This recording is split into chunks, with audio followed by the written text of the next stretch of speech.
Hi there, it's Nicole here for Mama Elephant, and today I am sharing a card with the new On the Hills die collection. This creates some really quick and easy scenes. There is a great cloud border, some stitched hillsides, little houses, trees, and what I'm going to do is customize them with some Distress Oxide inks on regular smooth white cardstock. We're going to start with the background though, and I am going to create some falling snow. I have already die cut the borders and all the little buildings and everything from white cardstock, and I'm going to customize it. And I am going to stamp that little cluster of dots from the Holly Snowflakes stamp set over and over across kind of the top half or top third maybe of this background. I want the background to appear to have some falling snow. And I'm just going to keep moving my way across. Unfortunately, with white on white, it's really hard to see on camera. I like to stamp a couple times and then add embossing powder so that I can keep track of where I've been. And that way I don't overlap anything.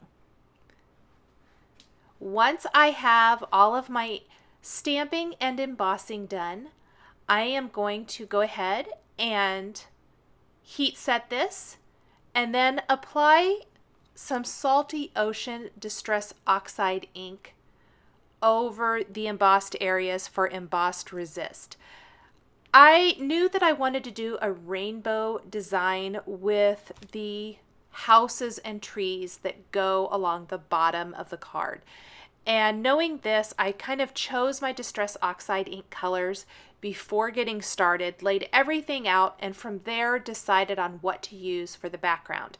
I like Distress Oxides with Nina Smooth White cardstock as I think they're a lot more forgiving than traditional distress inks.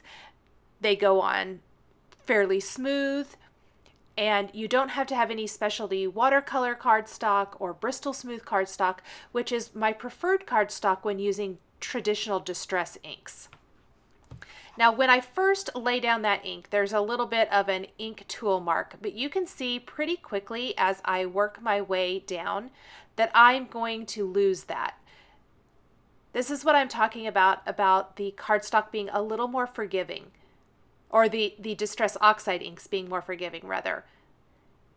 I want it to go from darker to lighter, and some of that's going to be covered up with that upper border. Once I have all my ink there, I want to buff any ink that might be on top of my snow with a dry paper towel or a dry rag.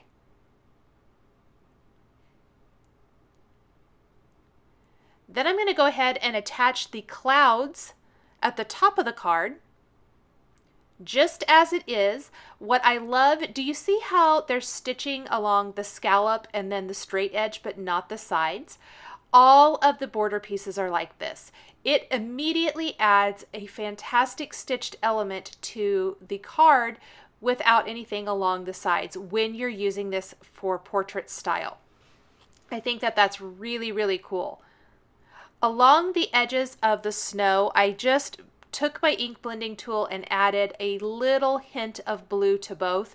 Not a lot, hardly anything. I did not even ink up my tool again because I really want it to be nice and light. Then I have all of these white die cut pieces. To customize them, I will be adding some ink. I want to add a greeting real quick, and then I can work on all of the rest of the embellishing on the card. The new Peaceful Wishes stamp set has lots of fantastic new greetings. That great, gorgeous new Peace on Earth greeting, and then lots of little greetings you can use with it, or you can use them on your own. And I'm going to pick one of those and stamp it in the bottom right corner with some black VersaFine ink. I kind of like the look of it offset just a little bit right there above the stitching line on that top snowbank. Go ahead and put that stamp away. So the snowflakes and the greeting are the only two things on this entire card that have been stamped. Everything else is going to be created with die cuts. I'm really addicted to creating with die cuts. I think it's really fun. So many companies have lots of fantastic dies anymore that you really can create some neat effects. I'm going to use Post-it tape to mask off parts of my trees. The tops of the trees are going to be inked with Lucky Clover ink, the bottom with Vintage Photo.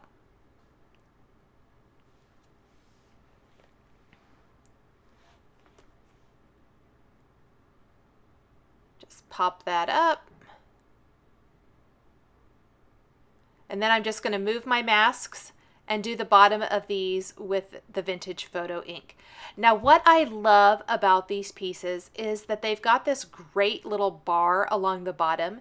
It is meant to be hidden behind the borders, but it keeps them all together. It makes something that would be really teeny tiny and delicate, it makes it a little more substantial and easier to move around and position. You can definitely cut them apart. In fact, I'm going to show you that here in a minute.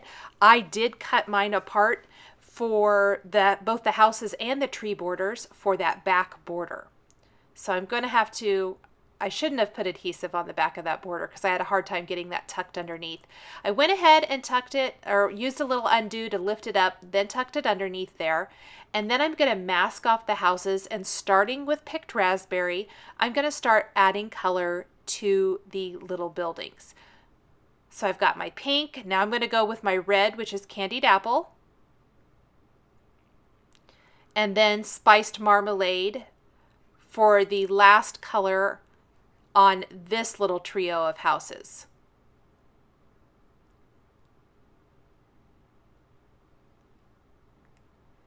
Then any of the windows that did not pop out, I'm going to take a piercing tool and pop those out real quick, because I don't want all the windows to be the same color as the house. Going to position that, just kind of see if I like it. I love those bright colors against the blue sky.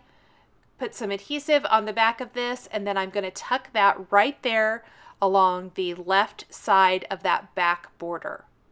And I want to make sure I leave plenty of room. I want this to go in rainbow order and have some trees tucked in between the houses.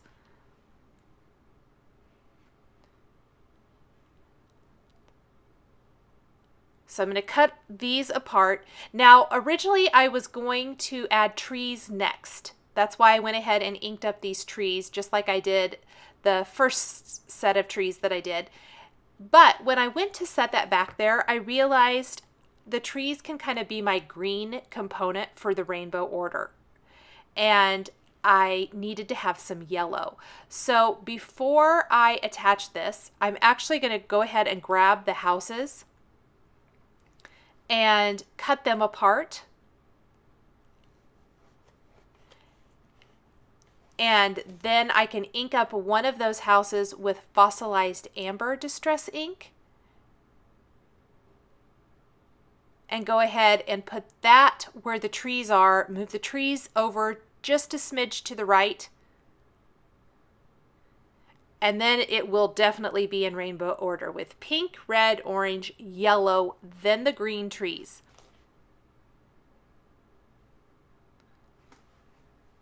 I like how that looks too. So there's my little row of houses, my first little grouping of trees for this border. I'm going to ink up my last two houses with my blue color and purple, peacock feathers for the first house, and then wilted violet for the second.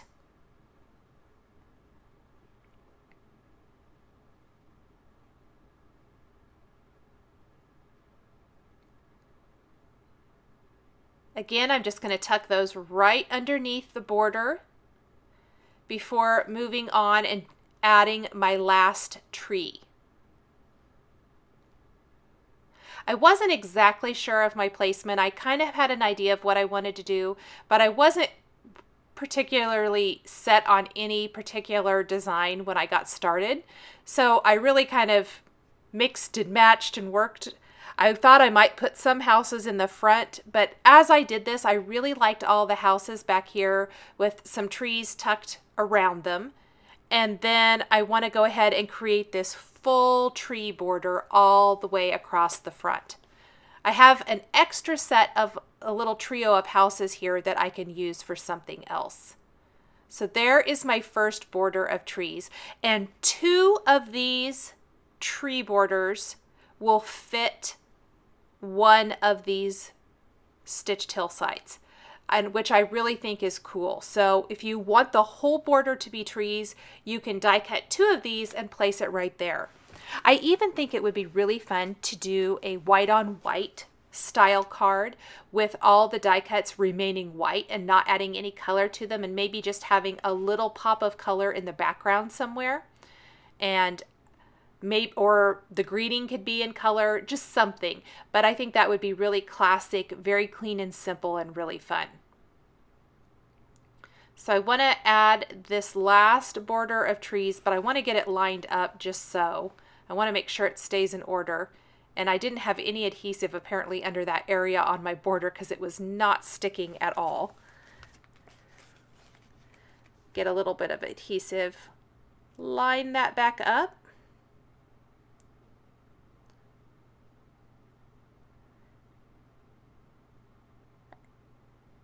My Band-Aid was hindering getting this exactly right, kept sticking. I'm going to go ahead and pop that border in place now. Now, there are also 2 small individual clouds in this die collection. I die cut 3 clouds from vellum that I'm going to put in the sky. Plus, I used the confetti die to die cut some little hearts that I'm inking up with Candied Apple Distress Oxide ink. And then I'm going to add those to the scene. The best way to adhere these vellum clouds to the scene is with a Xyron sticker maker. It's going to put a solid layer of adhesive on the back of these so that you're not going to see any little dabs of glue or any globs of glue or anything like that.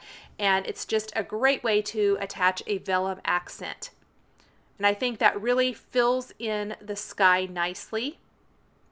One of the clouds is going to be hanging off the edge. I can trim that up. And that really kind of helps ground the whole scene very nicely. These little hearts I'm going to scatter up towards the top of the card. There's so much color in the bottom half of the card that the top half needs a little something.